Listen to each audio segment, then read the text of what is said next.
السلام علیکم ورحمۃ اللہ وبرکاتہ۔ باجی جان آپ کریں نا، آپ تو اتنا اچھا شروع کرتی ہیں۔ نہیں، آپ اچھا کر رہی ہیں نا، آپ کا یہ ہونا چاہیے کیونکہ آپ تاریخ وغیرہ سب کچھ بتا رہی ہیں ماشاءاللہ۔ آج 23 شعبان المعظم ہے 1444 اور 16 مارچ 2023 ہے، جمعرات کا دن ہے۔ آج ہم لوگ انشاءاللہ تعالی فضائل قرآن مجید پڑھیں گے، تاکہ رمضان المبارک میں، چونکہ شہر رمضان الذی انزل فیہ القرآن، کہ اللہ تبارک و تعالیٰ نے رمضان المبارک میں قرآن مجید کو نازل کیا ہے، تو کچھ رمضان المبارک کے بارے میں اور بلکہ قرآن مجید کے بارے میں نبی صلی اللہ علیہ وسلم کی کچھ احادیث مبارکہ ہیں اور کچھ قرآن مجید کی آیات ہیں، جن کے ذریعے ہم اپنے اس مہینے میں قرآن مجید کو اور محبت اور پیار سے پڑھ سکتے ہیں۔ باجی جان ہم کو یہ پڑھا دیں گی انشاءاللہ تعالی۔ رب اشرح لی صدری ویسر لی امری واحلل عقدۃ من لسانی یفقہوا قولی یفقہوا قولی رب زدنی علما رب زدنی علما رب زدنی علما رب انی لما انزلت الی من خیر فقیر رب هب لی حکما والحقنی بالصالحین واجعل لی لسان صدق فی الآخرین آمین یا رب العالمین۔ جی باجی جان۔ بسم اللہ الرحمن الرحیم۔ فضائل قرآن مجید۔ قرآن مجید کی فضیلتیں اللہ تعالیٰ نے خود اپنے کلام پاک میں جا بجا بیان فرمائی ہیں۔ احادیث نبوی میں بھی صلی اللہ علیہ وآلہ وسلم قرآن مجید کے فضائل بکثرت موجود ہیں، مگر اختصار کے پیش نظر جہاں چند آیتوں اور احادیث پر اکتفا کیا گیا ہے۔ قرآن مجید کا تحفظ۔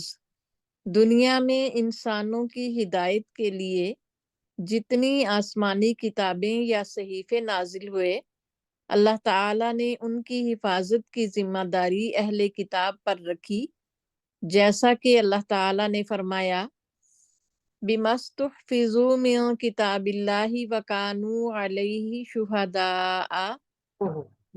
ایک سیکنڈ جی۔ یہ کون سی صورت ہے؟ کچھ نظر نہیں آ رہا یہ اس کا آئے گا لکھا ہوا۔ باجی جان، میں آپ کو دکھاتی ہوں۔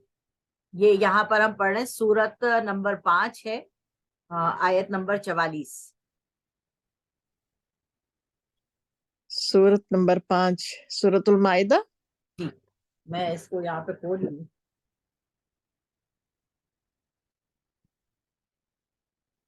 اس واسطے کے نگہبان ٹھہرائے گئے اللہ کی کتاب پر اور اس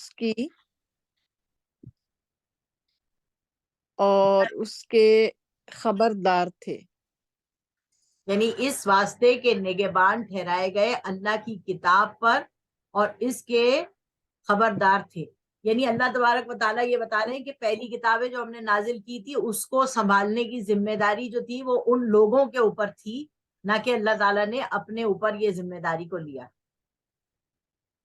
مگر ان اہل کتاب نے تحریف اور رد و بدل سے کام لے کر یہ بات ظاہر کر دی کہ انسان آسمانی کتابوں کی حفاظت سے عاجز ہے، مگر قرآن مجید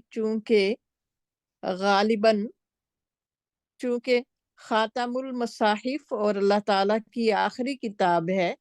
خاتم المصاحف یعنی صحیفوں کے مکمل کرنے والا، جیسے خاتم النبیین ہے ہمارے نبی حضرت محمد صلی اللہ علیہ وآلہ وسلم، اور قرآن مجید خاتم المصاحف ہے اور اللہ تعالیٰ کی آخری کتاب ہے، اور رہتی دنیا تک کے لیے اللہ تعالیٰ نے عالم انسانیت کی ہدایت کا کامل دستور اور لائحہ عمل اس میں نافذ کیا ہے۔ اس لیے اللہ تعالیٰ نے خود اس کی حفاظت کا ذمہ لے کر اعلان فرمایا اِنَّا نَحْنُ نَزَّلْنَا الذِّكْرَ وَإِنَّا لَهُ لَحَافِظُونَ۔ ہم نے آپ پر اتاری ہے یہ نصیحت اور ہم اس کے نگہبان ہیں۔ یہ بھی سورہ مائدہ کی آیت نمبر 9 ہے۔